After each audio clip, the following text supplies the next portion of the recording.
Hi everybody, I'm Dan Langley and this is the Manufacturing IT Podcast. In each episode, I speak to key stakeholders, industry titans, and the legends that are advancing smart manufacturing across all sectors. In each episode, we unpack all things Industry 4.0 from latest technology and trends and discuss and dissect the ever-evolving digital manufacturing landscape. I hope by the end of this episode, you're a little bit wiser.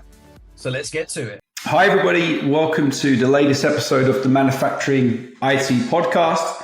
I'm joined today by Søren Schønnemann, CEO of Factbird in Denmark. Søren, welcome to the podcast. Great to be here. Thank you for inviting me. No, my pleasure. This is part of our software series on the podcast. The plan of the episode today and the episodes in this series is to shine a light on companies that are disrupting the digital manufacturing landscape. And when I found Factbird as a company, I was really impressed with the product from the outside, from the website and everything like that. So really keen to have you on the episode and to share a little bit more about what you're doing and the company you're doing to the wider audience. So maybe, Søren, you could start with a bit of an intro into who you are and the problems that you solve. Absolutely. So my name is Søren Schønnemann, or Søren Schønnemann, or however you pronounced it, Daniel. That was close enough as well. There'll be some giggles out there. I'm the CEO of Factbird, of the company for 2.5 years, and participating in this amazing journey of our pursuit and claiming the dominating position within the manufacturing intelligence space, which I'm sure we'll get more into. Just on Factbird and what we do, so that is clear from the start for the people and the companies out there that may not know it. We're a plug-and-play solution that is collecting data directly from the production line without any intrusion into the IT infrastructure. Obviously, we do integrate into the infrastructure as well if you want to harvest more data, which is really in the definition of manufacturing intelligence, a system that is set out to gather data from all kinds of systems, upstream, downstream, structured in an easy way for operators and managers to derive meaningful insights that they can take action on. So what we do is doing that, analyzing in real time, monitoring the KPIs and the metrics for quality, production, cost control, and what have you. Key metrics for an organization to be successful. Yeah, it's a really interesting space. It's definitely a space that I'm finding more and more companies are creating, but also digitally mature manufacturers are entering and actually becoming aware of tools like Factbird. But sorry, let me ask, what is the actual product called then? Or is the product called Factbird? Yeah, the product is called Factbird. It's trademarked Factbird. It's marketed as Factbird. It's who we are, Factbird. The bird with facts sitting in the sky. Monitoring your production. Sorry to interrupt you, Danny. It's actually funny because we were launched as Blackbird. And for the start of the company, and for many out there in the industry, many of our customers, they know us as Blackbird. But Blackbird, as you may be aware of and may not be aware of, it's actually also a Beatles song. It's also a license plate dealer in Germany. It's a weed dealer in Vegas. It's an airline in Denmark. It's the most common bird in the world as we were growing, struggling a little with finding the unique position. And as we've always called our product the Factbird, it was easy for us to make the brand conversion or switch into Factbird as a company. So now we're factbird.com. Okay, no, that's good to know. I was going to ask you about the kind of company. So tell me, how long has the company been around then, in terms of you being there 2.5 years, but in terms of the kind of company's origins? Yeah, the company origins, it's actually a funny one. We derive out of a lean manufacturing consultancy firm here in Copenhagen called Emendo Consultancy Group. And on one of the assignments back in the day in 2016, a local brewery here in Denmark, a subcontractor for Heineken and PepsiCo, they were asked to, as lean manufacturing organizations do, look for waste areas to gain more efficiency. This was a filling line. And if you've ever been to a brewery in your life, you will know that this is a highly abrupt, noisy, high-speed environment where the cans on the filling line was passing the filler with 1,500 cans per minute. So the usual analytical approach of lean consultants with observing didn't really apply in this situation. And therefore, they needed a technology that they could more or less just retrofit to the production line to harvest or collect the data for analytical purposes. And much to their surprise, they actually found that this was not the case. They couldn't find anything that was just plug and play, rip off the shelf, mount, get the data into a cloud application for analytical purposes. If you know our founders, you would know that they kind of annoyed with this, right? And they took upon the challenge on themselves to say, we can't be right. We need this, right? Not only for this customers, but customers going forward. So they decided for the specific purpose of this customer to build just what let's call an MVP of the product as we know today for specifics of this project. The project went well. They got the data. They won the deal. And towards the end of the project, the customer was saying, well, we kind of, that thing you've built, do you mind leaving that? Because we can see we can use it for continuous improvement down the line. And Finn Hunneken, our founder, was cheeky enough to say, yes, you can keep it if you want to pay for it. And that became customer number one back in 2017. And so we were founded as a spin-off of a lean consultancy firm in 2017 and been growing steadily from that point in time. We had sort of like the MVP period or the product period, if you want, for the first 4 years. Then we were blessed with some seed capital in 2022. And then it's just been going, crazy since then. So now we're at approximately 300 customers deployed in close to 30 countries, sitting on more than 4,000 production lines and just, growing larger and larger by the day. Yeah, that's awesome. That's a great story and really good to hear kind of where the company is now. So tell me a little bit, Søren, about the industries that you're finding the best success with the Factbird. Yeah, I mean, when we're looking at our customers in general, we're actually tapping into a lot of different industries. We're tapping into food and beverage, industrial equipment devices, packaging containers, pharmaceutical, biochemistry, automotives, utilities. So I think as a technology, we're really tapping in across. But when you're starting to analyze the different production methods, you can sort of categorize some of the customers into companies or customers that are predominantly driven by downstream production. And then you have some organizations that are predominantly driven by station-based production.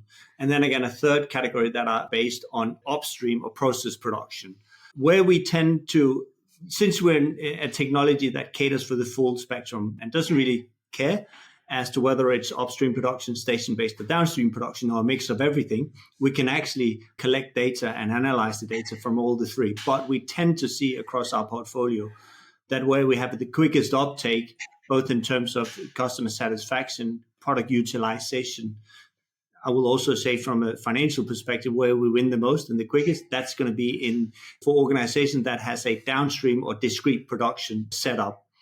But you're touching on an interesting point because many of the large organizations that we have, it's actually a mixed bag of upstream production, station-based production, and downstream production. And I think that's one of the things that makes us unique in the market is that we actually cater for all three types of production setup.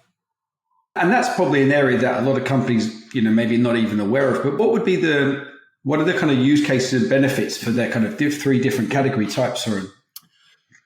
Well, I mean, I think the use cases are vastly different because if you're looking at upstream production or condition monitoring, which we're often used for, and this would typically cater for, it could be pharmaceutical industry, it could be anything where you're mixing and creating a product of sorts.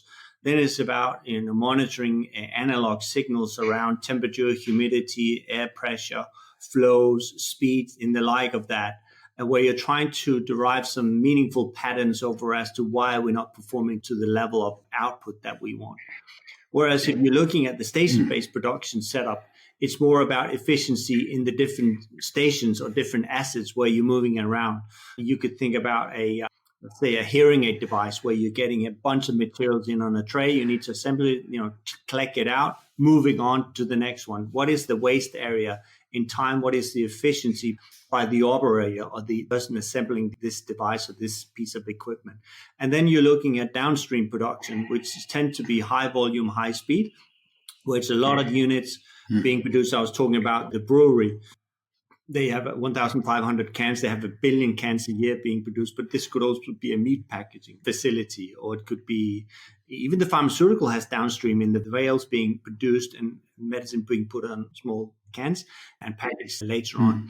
So I think the use case is, on one hand, different, but they're all trying to operate with an understanding about the overall equipment efficiency or the relationship between your capacity, what you have available, and your output. And that is, again, to the definition of manufacturing intelligence software as a whole, this is what this is all about. It's all about gathering data with intent of increasing your output or lowering your scrap rates or what have you. And we tend to have, or we can see across our portfolio, even back from the first customer that I mentioned with the Mentor Consultancy Group, we were able to improve their overall equipment efficiency. In the industry terms, it's called an OEE metric, 14%, 14% in 3 weeks. And that's amazing when you're operating a 24/7, 365 facility, because every minute you're not producing, you're actually losing money. If you go to the pharmaceutical industry, they don't operate with 365 7 times a week. So they have a different objective of going into, or purpose of going into. This is probably more about understanding scrap rates, talking into quality assurance perspective. Yeah. We can see across our food portfolio that we are having a plus 22% overall equipment efficiency uptake in the first year. So it talks to the strength of the technology, but it also probably talks to where the industry is at this point in time in operating with data in a way that is actually actionable, because we're seeing a lot of different things in the market for various reasons when it comes to that.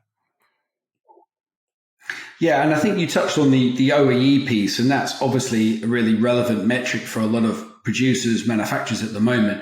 But in terms of where your tool sits and where the Factbird product sits, sorry, are you finding that obviously with different industries, and I know you said your product sits across different industries and domains doesn't make too much of a difference, but are you finding some trends between different industry sectors that are further along in their digital maturity? And so measuring some kind of KPIs is really relevant versus just getting machine visibility or data visibility is the KPI. Yeah, it's great question, Daniel, because we're actually seeing some different trends in the market in terms of digital adaptation. When we're looking at our portfolio, we're seeing sort of two clusters of customers that tend to perform better, both in terms of how many customers we actually sit on in our portfolio, but also the growth in the tech adaptation, if you like. And that's food and beverage and industrial equipment and devices. So when you're comparing the two verticals against each other from a tech adaptation perspective, industrial equipment and devices tend to be larger organizations that, in all fairness, are not making a lot of money by the unit. So they have, for many, many years, been forced into digitalization initiatives, Industry 4.0, understanding how they can improve on gross margin and output. And this is sort of embedded into their way of thinking. Whereas if you're looking at food and beverage as an industry, high volume, a market that is less recession vulnerable, of course, they have a global competition and they need to improve themselves, but they're working more on a marketing angle. They tend to be less mature. But as I was mentioning, we're actually performing quite well within both the verticals, but we're sort of tapping into the digital journey on two different stages. Whereas the food and beverage, we're probably, if you want to say, we're going from paper to digital paper and starting on the digital journey together with our customers, where we're seeing that many of them are really not very advanced in terms of understanding and utilizing data to make efficiency and make improvements in their organization. And on industrial equipment and devices, we're tapping into a more advanced discussion where it becomes about, okay, how do we integrate with ERP systems? How do we integrate with QA systems? How do we go in and facilitate the transition or the digital transformation journey with their operators on a larger scale? So it's two different approaches, but the technology taps in well depending on if it's something that needs to be implemented down the line on an already existing digital smart factory vision, or if it's something where we're saying, listen, just got to get started. We know we're behind. How can you help us? And then we're starting with the basics of tracking data, registering stop courses, analyzing the data, and then make sure that we get the operators to follow suit and tap into that journey as well. Because it's one of the biggest challenges of the organization. It's not the technology, honestly. This great technology, the challenge for our customers often related to the people, the humans that are going to make use of this, which is often neglected by many tech companies in their presentation and their user experience, honestly. So it's something that we really make a great deal about, making it sure that the technology is strong, but not at the expense of not being simple at the same time. Yeah, one of the things I like about that is that, digital transformation is not about the technology, it's about the people making the change, right? And so it's the kind of people change management and the operator change management and the kind of company change management on how a new way can work. One of the things that I really liked about the Factbird website is how you managed to really break down the benefit to Factbird by role or department. I think that's a really smart way to be able to talk to multiple different stakeholders within an organization. Tell me a little bit more about your kind of thinking on that one, Søren. Was you going to take credit, and was that your initiative, or was that somebody else's? I'm going to take credit for that. We got an amazing marketing department that knows about building a brand and positioning the product. You can be an inside-out organization. You can be an outside-in organization. You could talk about your products and what it does, or you can talk about the needs and how you solve them.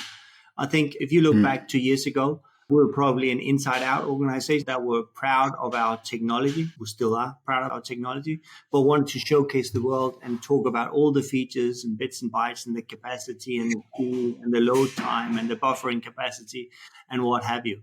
Whereas the fact is the market is out there looking for a solution to a problem that they have. So as part of the Blackbird to Factbird rebranding initiative, the new visual identity, we also did an overhaul on our website and our communication strategy where we took an outside-in perspective and talking about more about both the products, but also the solutions to the markets, verticals, and personas that we are talking to, because it makes sense. I go on a website, no one is, or few actually Googling or searching Factbird to get on a website or Factbird hardware. Yeah. They're trying to solve the problem. If that problem is production output or quality assurance or advanced analytics or quality over process optimization or maintenance for operators, that's the position we need to have, right? That's the problem they're trying to solve. Yeah.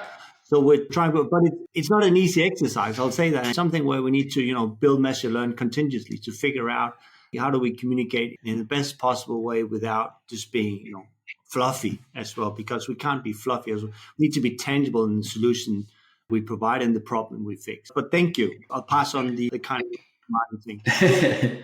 Yeah, and I think that kind of multi-threaded communication is really key nowadays because there's so many different stakeholders that have to be involved in purchasing, implementing, or the day-to-day users of different products and tools, that you have to understand the unique challenges. Okay, the company might have X, Y, Z metrics, but what are the kind of day-to-day challenges of the operators or the plant managers or whatever they might be? I think it's a really interesting way to create a product that is buyer-led rather than seller-led. Yeah. And listen, the fact is, depending on where you ask in the organization, the problem changes, right? You could ask at C-level, you could ask at the tactical level, you could ask at an operational level, and the pain points, the challenges that they're trying to mitigate will be different. I think for our customers, the industry pain in general is fighting global competition, requirement to optimize across your full production line, fighting with scarcity and skilled workforce, and aging operating population, leaving the companies with tribal knowledge that is not anchored in technology, plus very complex economy. That's sort of like, it doesn't matter if you go to food and beverage, if you go to industrial equipment, if you go to a automotive industry organization, they're pharmaceutical for that matter, they're all battling the same thing to certain contexts. But we're sort of like peeling off the layers, go to an operational level and talking about the KPIs, talking about, the challenges they have every day. You have to provide them, and at least that's our take on it. Many of them, even the most advanced organizations, go to those organizations and ask, what is your biggest problem? What is your status of your production right now, as in right now? And what is your biggest problem? Even the most advanced organizations, they will struggle in a very, very simple way to identify and communicate that.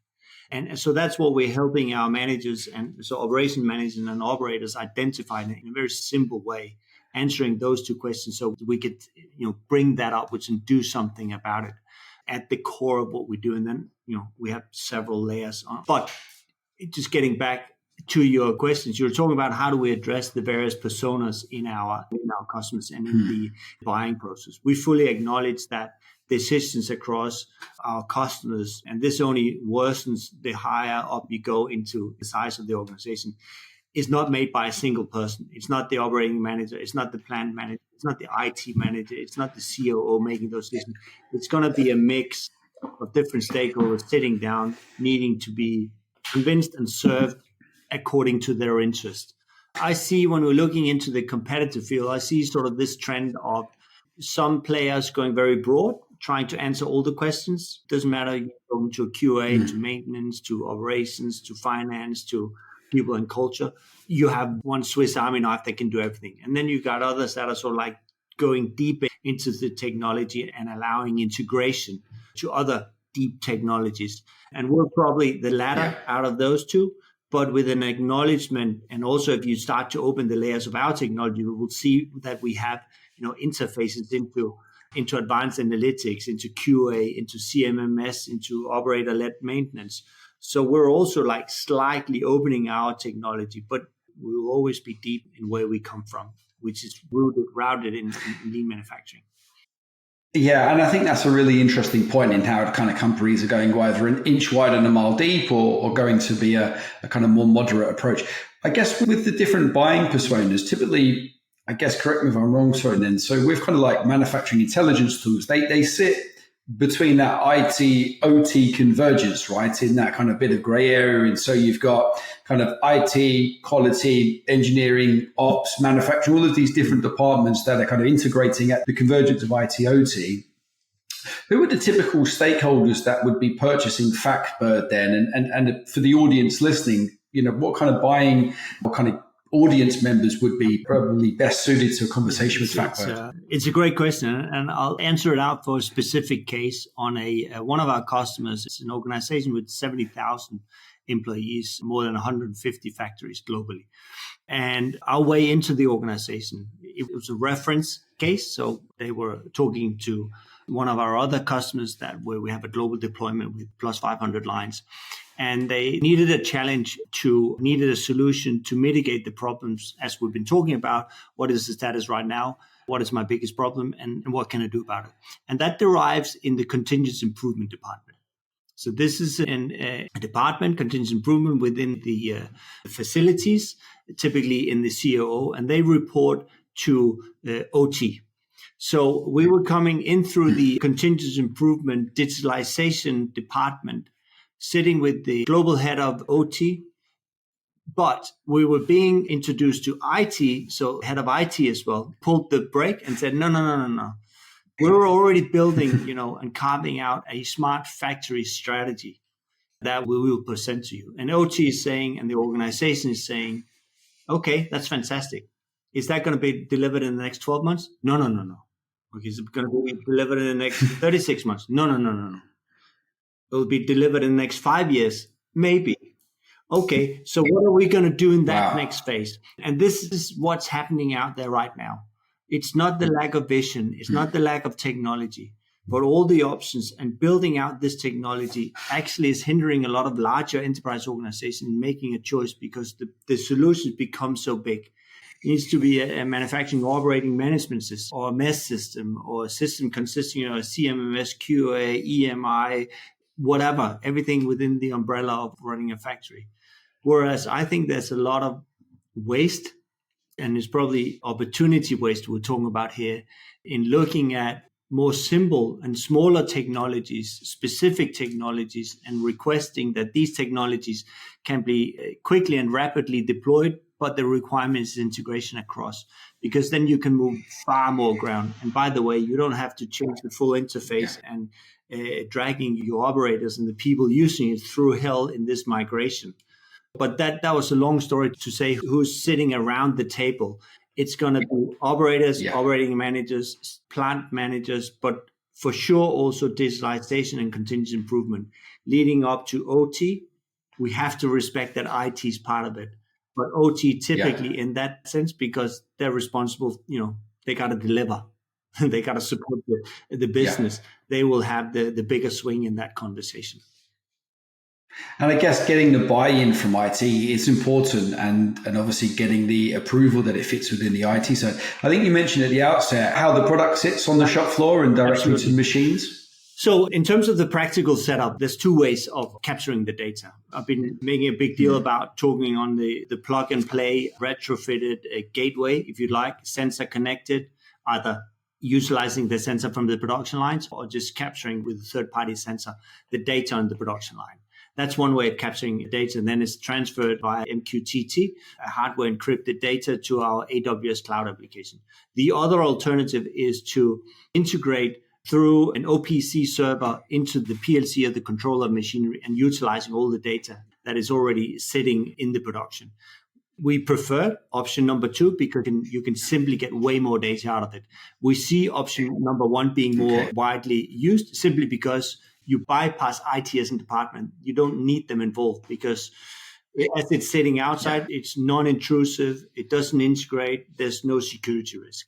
So the operator can simply just make the call themselves. That's how we're seeing that we capture data.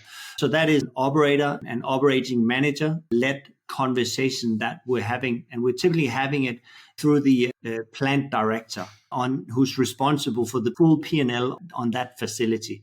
So that's where we are having the conversation, and they're quite happy with this. Smaller IT spend, they don't have to, if it's part of, let's say, 20, 50, 100 other production facilities within the enterprise, then they can make the decision by themselves. And we're quite happy with starting small on 3 to 5 to 10 lines of the production before going full scale, because we believe so strongly in the technology, which is also supported by the ridiculously low churn of our customers. And I guess the time to value is measured pretty quickly for customers, right? Super quick. I mean, we're talking, I'd say weeks, because what happened is obviously you need to start data. Wow. It takes about 30 minutes to configure the solution. It takes about the time from here to a power plug to get data. So you can be up and running with meaningful data in anywhere between 30 to 45 minutes. Then you need to allow time where the operators are mapping what's happening on the production line. But already after a week, already after a shift, you'll be able, assuming that you're using it correctly, you'll be able to derive meaningful data as to what happened in the last 8 hours, what happened in the last day, what happened in the last week. And you can take that conversation with you into your shift handover, into your Monday morning board meetings. And you can talk about, okay, well, let's say it's a Monday morning board meeting. What was the biggest pain point of last week? We had a belt snap, happened 14 times. It cost us about 4 hours of downtime. We had a shortage of material. We were waiting 4 hours for the lorry to check in because of XYZ. We're having problems with the packaging and the robotic arm taking the products and putting into boxes. Fantastic. Let's make some action plans on that. And the minute you do that, taking small, continuous mitigating actions, you're actually improving efficiency. So you'll see on some of our case stories that our customers are talking about a full return investment in less than 3 months, in less than a month, because it's super impactful. And I think that's the key in the industry. Back to my earlier point half an hour ago, there's loads of data out there. But if you don't make that data accessible, you don't make that data actionable. So people in the organization on the operating floor can actually look at it, derive value, and make decisions upon it. What's it really worth, right? Then it's worth nothing. What gets measured gets managed, right? Absolutely. And so, you've been in the role at Factbird for a couple of years, 2.5 years, and obviously you mentioned some good seed funding in 2022.